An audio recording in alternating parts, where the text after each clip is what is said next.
छात्रों, आज हम देखेंगे कृषक गान। यह जो रचना है, यह जो गीत है कृषक गान, इसके रचयिता है दिनेश भारद्वाज। रचनाकार का नाम क्या है? दिनेश भारद्वाज। और इस कविता की विधा है गान। इस रचना से जो संदेश प्राप्त होता है, जो प्रेरणा मिलती है, वह कौन सी? कृषक दिन रात परिश्रम करके संपूर्ण सृष्टि का पालन करता है। तो ऐसे कृषक का हमें सम्मान करना चाहिए। हमें उसके परिश्रम के महत्व को समझना चाहिए। ये हमें संदेश मिलता है इस रचना से। कौन सी रचना? कृषक गान। तो इस कविता में, इस गीत में रचनाकार ने, कवि ने कृषक के जीवन पर आधारित कुछ बातें कही हैं। यह जो कृषक है, विश्व का अन्नदाता है, लेकिन इसकी जो दशा है बहुत ही खराब है। तो इसकी जो दुर्दशा है, इसका वर्णन इस कविता में कवि ने किया है और साथ में कृषक का महत्व समझाया है और हमें प्रेरणा दी है, हमें समझ दी है कि ऐसे कृषक का हमें सम्मान करना चाहिए, क्योंकि यह हमारा अन्नदाता है। तो देखो कवि क्या कह रहे हैं। इस कविता में कृषक के बारे में कवि लिख रहे हैं, हाथ में संतोष की तलवार ले जो उड़ रहा है। कृषक के जीवन का वर्णन करते हुए कवि कहते हैं, हाथ में संतोष की तलवार। कवि को क्या कहना है? इस कृषक के पास क्या है? संतोष रूपी धन है। संतोष की तलवार, संतोष रूपी धन इसके पास है और यही उसका आधार है, सहारा है। तलवार ले जो उड़ रहा है। कौन सी तलवार? संतोष रूपी धन की। उड़ रहा है, इसका जीवन आगे व्यतीत हो रहा है। बस इसके पास सिर्फ क्या है? संतोष। बाकी इसके जीवन में अभाव ही अभाव है। संतोष की तलवार ले जो उड़ रहा है, मतलब संतोष के सहारे वह जी रहा है, जीवन व्यतीत कर रहा है। जगत में मधुमास उस पर सदा पतझर रहा है। मधुमास का मतलब होता है वसंत ऋतु। जगत में मधुमास, संसार में क्या है? मधुमास। जैसे संसार में वसंत ऋतु आती है,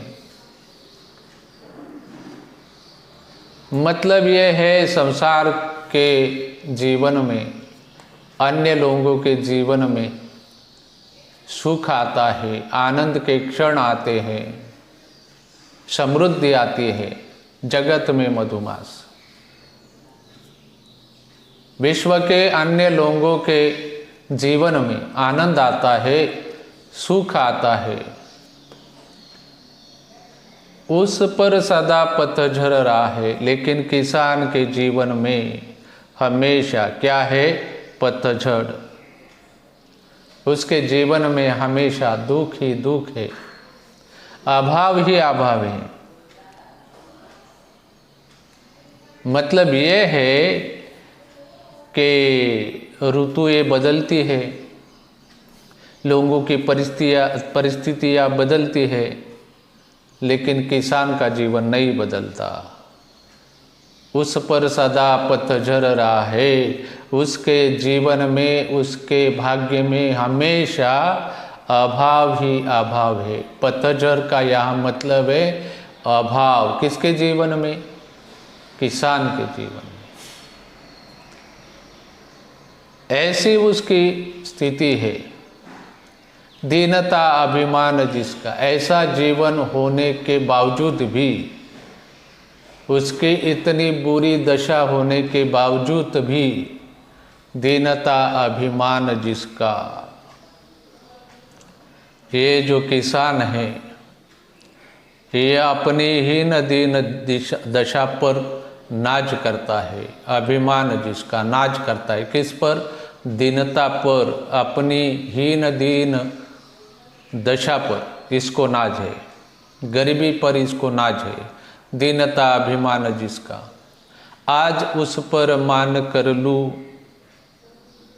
कभी कहते हैं ऐसा जो किसान है, ऐसे किसान के ऊपर आज उस पर मान कर लूँ। मैं अभिमान करना चाहता हूँ किसान का। उस कृषक का गान कर लूँ, ऐसे किसान का, कृषक का मैं गीत गाना चाहता हूँ। गीत गाना चाहता हूँ मतलब उसकी प्रशंसा करना चाहता हूँ, उसका सम्मान करना चाहता हूँ। आगे देखो कवि क्या कहते हैं। चूस कर श्रम रक्त जिसका, चूस कर श्रम रक्त जिसका, जगत में मधुरस बना। ये जो किसान है, चूस कर श्रम रक्त, इसका मतलब होता है अपने रक्त को पसीने के रूप में किसान बहाता है। चूस कर श्रम रक्त जिसका, दिन रात खेतों में काम करता है, रक्त को पसीना बनाता है, मेहनत करता है। और मेहनत करके क्या करता है किसान? जगत में मधुरस बनाया। संपूर्ण विश्व में, जगत में, मधुरस का यहाँ मतलब है जीवन रस।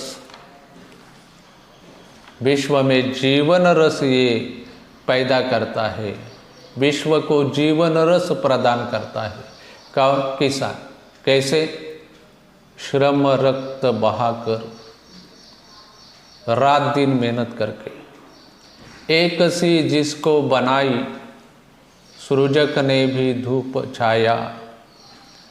ईश्वर ने इस सृष्टि में जो धूप और छाया बनाई है, सबके लिए एक सी जिसको बनाई, सृजक ने भी धूप छाया।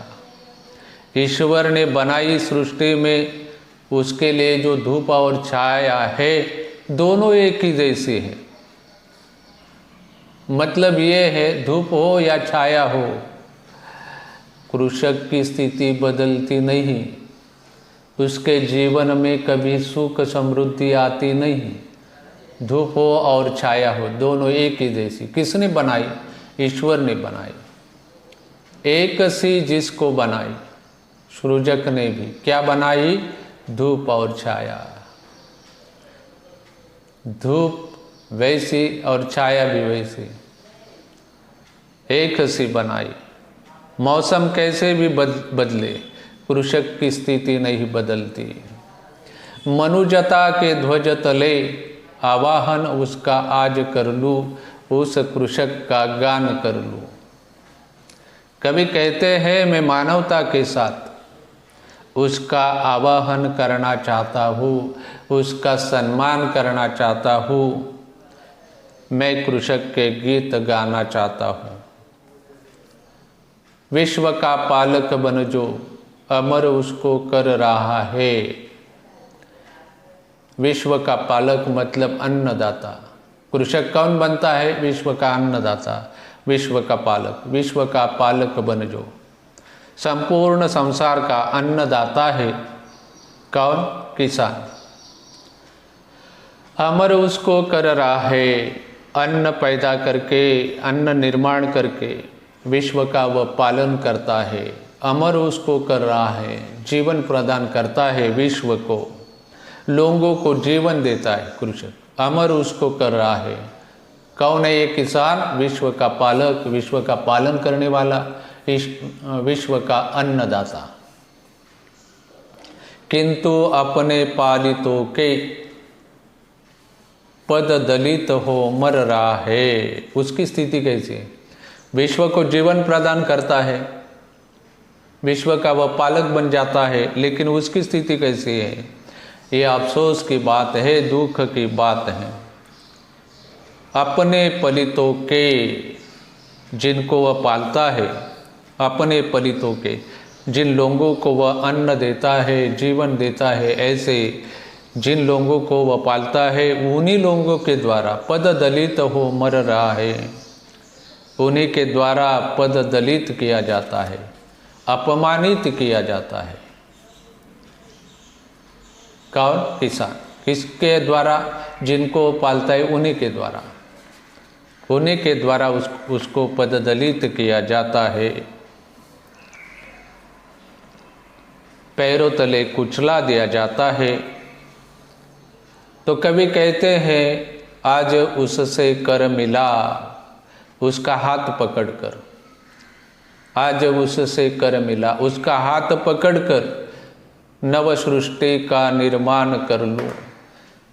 किसान का हाथ पकड़कर, उसका हाथ पकड़कर मैं एक नई सृष्टि का निर्माण करना चाहता हूँ, उस कृषक का गान कर लूं। ऐसा जो कृषक है, पालक है, विश्व का अन्नदाता है, जीवन दाता है, उसका मैं गान गीत गाना चाहता हूँ, उसका सम्मान करना चाहता हूँ। निज क्षीण निज बलहीन तन को पत्तियों से पालता जो। कृषक की जो दुर्दशा है, इसका वर्णन करते हुए कवि कहते हैं कृषक को जीवन में सुविधाएं नहीं मिलती, कृषक के जीवन में सुविधाएं नहीं मिलती। उसकी जो दशा है, दुर्दशा है। कैसी दुर्दशा है? क्षीण निज बलहीन तन को, अपने दुर्बल शरीर को ढकने के लिए उसके पास कपड़े नहीं है। क्षीण निज बलहीन तन को, क्या करता है? कपड़ा नहीं है इसके पास। पत्तियों से पालता जो, पत्तों से तन को ढकने के लिए मजबूर होता है। कौन? किसान, कृषक। ऐसी उसकी स्थिति है। पत्तियों से पालता जो, पत्तों से ढक लेता है अपने तन को। क्यों? क्योंकि इसके पास कपड़े नहीं है पहनने के लिए। ऊसरों को खून से निज, ऊसर धरती को जिसमें फसल नहीं आती, अनउपजाऊ जो जमीन होती है, इसको वह क्या करता है? ऊसरों को खून से निज, अपने खून से, मेहनत से, पसीना बहाकर उर्वरा कर डालता जो, उपजाऊ बना लेता है। कौन? किसान। किसको उपजाऊ बनाता है? अनउपजाऊ जमीन को। कैसे? खून बहाकर, जी तोड़ मेहनत करके। छोड़ सारे सूर असुर, कभी कहते हैं सूर असुर, देव देवताओं को, देव सूर असुर को, देव और राक्षसों को, सबको छोड़ के, सभी देव देवताओं को छोड़कर मैं, छोड़ सारे सूर असुर, मैं आज उसका ध्यान कर लूँ। मैं देवदानवों के स्थान पर कृषक का ध्यान करना चाहता हूँ। मैं आज उसका ध्यान कर लूँ। ध्यान कर लूँ यहाँ मतलब है कि उसका जीवन अच्छा बनाने की कोशिश करता हूँ, उसका जीवन अच्छा बने, बेहतर बने, इसका मैं प्रयास करना चाहता हूँ। उस कृषक का गान कर लूँ। और ऐसे कृषक का मैं गान करना चाहता हूँ जो अन्नदाता है, जो पालक है, जो अनउपजाऊ जमीन को उपजाऊ बना लेता है। यंत्रवत जीवित बना है। कृषक का जीवन कैसा बना है? यंत्रवत, मशीन के समान। बस मेहनत मेहनत मेहनत, यही उसका जीवन बन गया है। मशीन के जैसा, यंत्रवत, मशीन के जैसा, यंत्रवत जीवित बना है। मांगते अधिकार सारे, वह बिना अपना अधिकार मांगे मशीन की तरह पूरा जीवन काम करता है। मशीन कुछ मांगती नहीं है, बस उसको एक ही आता है काम करना। वैसा ही किसान का जीवन है, ये कुछ आप मांगता नहीं किसी से। यंत्रवत जीवित बना है, मांगते अधिकार सारे। बाकी के सारे अपने अपने अधिकार मांग लेते हैं, सबको कुछ न कुछ चाहिए है, लेकिन किसान किसी के पास कुछ नहीं मांगता। तो कवि कहते हैं, रो रही पीड़ित मनुजता। मनुजता का मतलब मानवता। क्या कर रही है? रो रही है। क्यों? किसान की, अन्नदाता की, सृष्टि के पालक की दुर्दशा देखकर मानवता क्यों रो रही है? किसान की दुर्दशा देखकर।